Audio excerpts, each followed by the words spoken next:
Hallelujah, praise the lord. প্ৰভু যীশুৰ মধুৰ নামত আপোনালোক সকলোকে স্বাগতম জনালোঁ। আশা কৰোঁ আপোনালোক সকলোৱে ভালে আছে। সঁচাকৈ অকল ঈশ্বৰে আমাক সুন্দৰ দিন সুন্দৰ বতৰবিলাক দিছে, তাৰ কাৰণে ঈশ্বৰৰ ধন্যবাদ দিওঁ।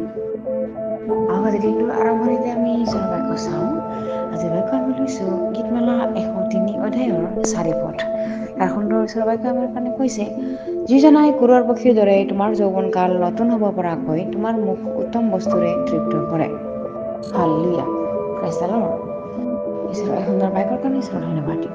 সঁচাকৈসকল ইয়াতে যিটো ডাইৰে কৈ আছে যে যিজনাই কুৰৰ পক্ষীৰ দৰে তোমাৰ যৌৱনকাল নতুন হ'ব পৰাকৈ তোমাৰ মুখ উত্তম বস্তুৰে তৃপ্ত কৰে। তাৰ পাছৰ লাইনত যদি আমি চাওঁ, হে মোৰ মন হে জিহুৱাৰ ধন্যবাদ কৰা আৰু তেওঁৰ সকলো উপকাৰ নাপাহৰিবা, লিখা আছে। হালেলুয়া। সঁচাকৈসকল আমি বহুতো সময়ত ঈশ্বৰৰ পৰা উত্তৰ পাওঁ, প্ৰাৰ্থনাৰ উত্তৰ পাওঁ, তথাপি আমি ঈশ্বৰক যে ধন্যবাদ দিব লাগে, জীৱিত ঈশ্বৰক যে আমি থেংক ইউ ক'ব লাগে, তেওঁ যে প্ৰশংসা গৌৰৱ মহিমা কৰিব লাগে, আমি পাহৰি যাওঁ। কেৱল প্ৰাৰ্থনাৰ উত্তৰ পালে আমি আনন্দত পাহৰিয়ে যাওঁ যে আমি প্ৰাৰ্থনা কৰিছিলোঁ নে, পাহৰি যাওঁ। আমি পাহৰি যাওঁ যে ঈশ্বৰে দিছে নে আমাৰ নিজৰ কষ্টত দিছে। এইটো বুলি ভাবোঁ যে আমি ঈশ্বৰক ধন্যবাদ দিবলৈ পাহৰি যাওঁ। যদি আপোনাক কোনোবাই বা আপুনি যদি কাৰোবাক এনেকুৱা উপহাৰ দিয়ে, তেনেহ'লে সেই মানুহ যাক আপুনি উপহাৰ দিছে, সেই মানুহজন যদি আপোনাক ধন্যবাদ বুলি এবাৰো নকয়, তেনেহ'লে আপোনাৰ অৱশ্যে বেয়া লাগিব যে ইমান ধুনীয়া উপহাৰ দিলোঁ, কিন্তু সেই মানুহজন মোক একো এটা ধন্যবাদো নিদিলে।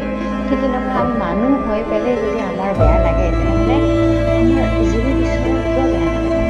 তেওঁতো আমাক নিজে বনাইছে, তেওঁৰ উশাহটো আমাৰ শৰীৰৰ ভিতৰত দিছে। তেনেহ'লে আমি তেওঁৰ ধন্যবাদ নিদি কেনে কাক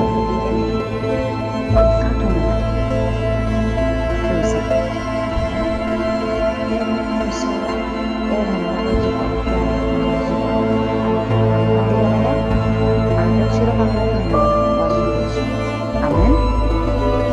সেইকাৰণে তেওঁ আমাক কুৰৰ পক্ষীৰ নিচিনাকে বনাই। যেতিয়া আমাৰ যৌৱনকাল থাকে, আমাৰ যৌৱনকাল অৱস্থাত তেওঁ আমাক কুৰৰ পক্ষীৰ নিচিনাকে আশীৰ্বাদ কৰে,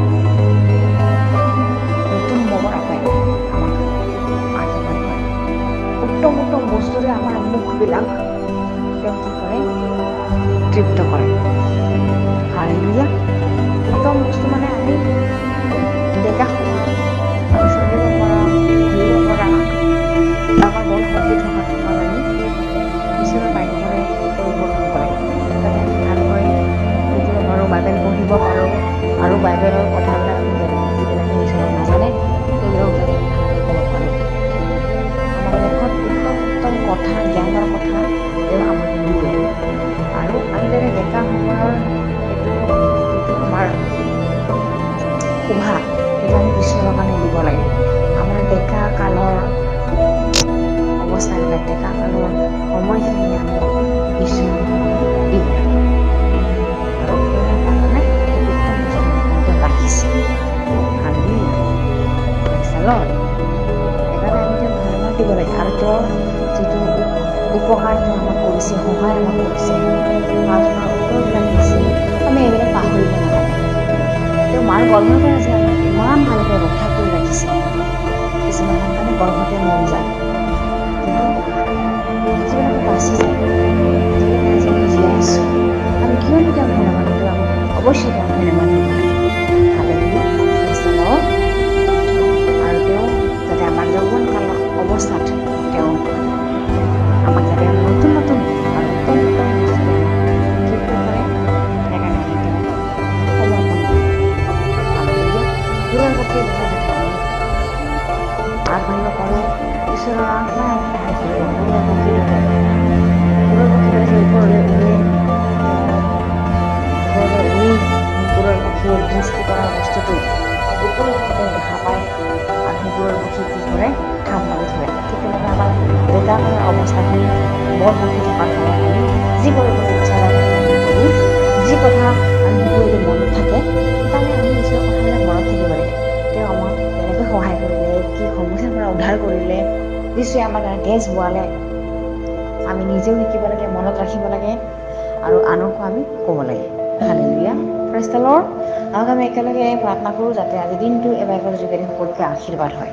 আমি একেলগে মূৰ দুৱাওঁ। ধন্যবাদ প্ৰভু সুন্দৰ বাইকৰ কাৰণে।